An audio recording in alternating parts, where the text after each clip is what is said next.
The Amazing Digital Circus pilot is now officially the most viewed indie animation pilot ever, amassing over 100 million views in just 4 weeks. In that space of time, however, we've covered the plethora of drama and controversy that has taken place, while the fandom grows ever larger, and this video will be no different. From Gooseworx being harassed and doxxed for something so petty, to Sean Chiplock getting increasingly more severe allegations, to increasing sexual degeneracy embedded in the fanbase too. There is a lot to cover in this video, so let's get into it. First situation to cover is the increasing hate campaign against the Amazing Digital Circus creator Gooseworx. As highlighted by other creators very recently, online degenerates from 4chan, for example, have brought it on themselves to have a moral crusade against Gooseworx and use her apparent drilling fetish, it seems, to legitimize their actions on doxing and harassing her. A Twitter user states, "Okay, so apparently this joke conversation from years ago is now being used by Digital Circus haters and spineless 4chan pricks, which all started after the Amazing Digital Circus pilot came out. If you see anyone bringing this up, don't take them seriously and report their asses." And you can see a thread here stating, "Coming back to your drilling fetish, I see." And then Gooseworx states, "You can't prove it's a fetish." And then they state, "Oh really?" Showing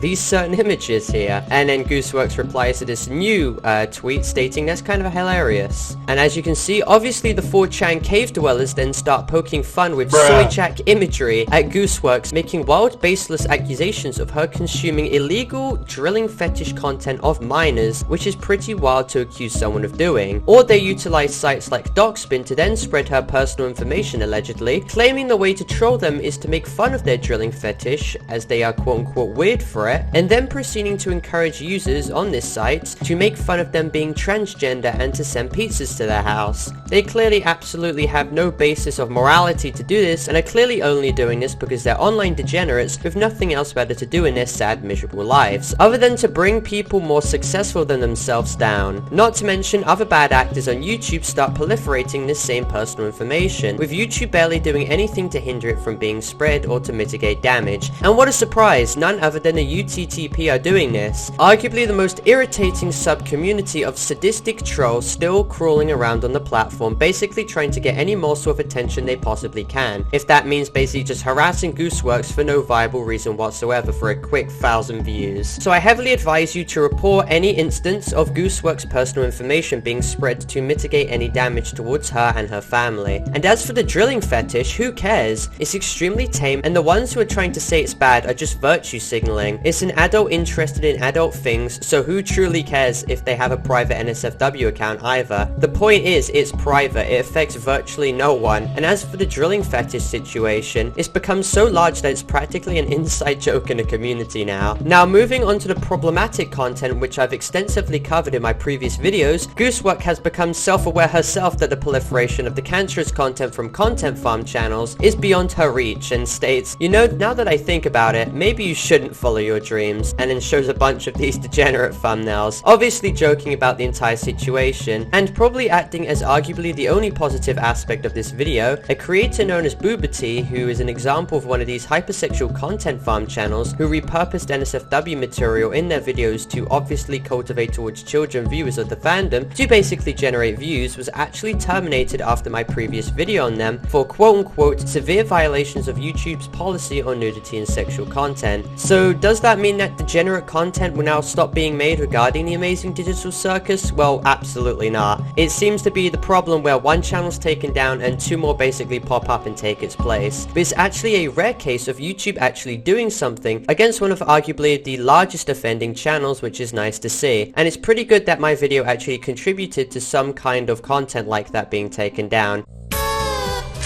What the fuck? How come I can't taste food here, but I can taste my underwear? I can feel my butt distracting right now.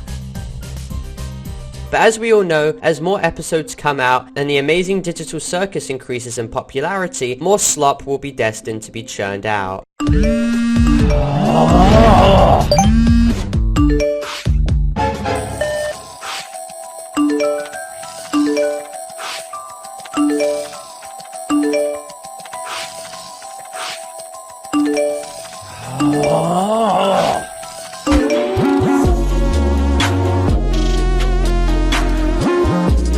Now, last segment is something that I ideally want to cover in a larger video because it's more of a serious topic that's more deserving of more respect. Basically, Sean Chiplock, voice actor for Kinger, has been involved in a lot of drama, as you all may know, with people campaigning for his removal due to controversial comments he made in the past. However, worse allegations have resurfaced recently that Sean Chiplock, allegedly, S3 actually harassed a 15-year-old when he was 23 online on Skype, showing archived chat logs dating to Wednesday, August 28th, 2013. Sonic Mega is Sean Chiplock, and he states, "Is this a part where I awkwardly type an erotic roleplay paragraph and then send nudes while also asking for free art? Or am I doing this furry thing wrong, Pommy?" And then, as you can see, Red, who's the 15-year-old in the situation, has shared contact details with Sonic Mega. Sonic Mega, aka Sean Chiplock, continues by stating, "Yeah, I'm pretty shameless, so sometimes when people in Skype chats get too rowdy / RP horny, especially if they're gay, which I'm not, I like to record snippets just for them to rile them up, either as the deep voice Dom or the extremely pleasured sub." And then Red states here, "Oh my god, what? I'm choking." And then Sonic Mega sends them a file saying, "Consolation hole.mp3. Enjoy. This was after I started teasing one of them half-assedly, and the other was getting mad that I was being detailed with only that person." And then Red states here, "Am I going to laugh or cry? It's like a game of Russian roulette." And then with them stating, "Well, this is probably more just ignorance and stupidity, but as a male trapped in a female's body, are your fantasies still inherently female, or do you end up having ones more typically expected of males? For instance, if you masturbate, do you tend to have thoughts regarding being filled / taken, etc., or do you still like to fantasize about doing the filling? I'm simply fascinated by the complexity and capability of the mind, so opportunities like this pique my interest." Now, obviously, these chat logs aren't something you should really ever be engaging in, and to my current knowledge, there's no indication indicating that he ever knew the age of the 15-year-old at the time, but he should have done an age verification check. However, the document brought up shows alleged proof that Sean admitted to what transpired and had offered an apology regarding the situation back in 2017. In this apology, Anonymous asked, "Did you ever apologize to Glitch Puppet for harassing them a few years back? I know people change over time, but it's hard to support you while remembering that happened." And then Sean Chiplock states, "I owned up to it years ago and continue to acknowledge my half of the situation whenever the topic is brought up. That being said, it was definitely a two-way street of inappropriate behavior, and not that it excuses any of my own, and I wish that those who were and or continue to be affected by her own behaviors and choices would receive the same courtesy. However, I will seek to cover the situation more in depth soon, as people have basically started to resurface the document and allegations pretty recently. But anyway, make sure to comment your opinions down below, and make sure to like and subscribe if you're new, and make sure to watch my previous videos covering the other situations regarding the amazing digital circus drama. And obviously, this video is not intended for hate, harassment, or cyberbullying or anything like that. This is just an educational video going into the entire topic as a whole, and I'll see you guys in the next video.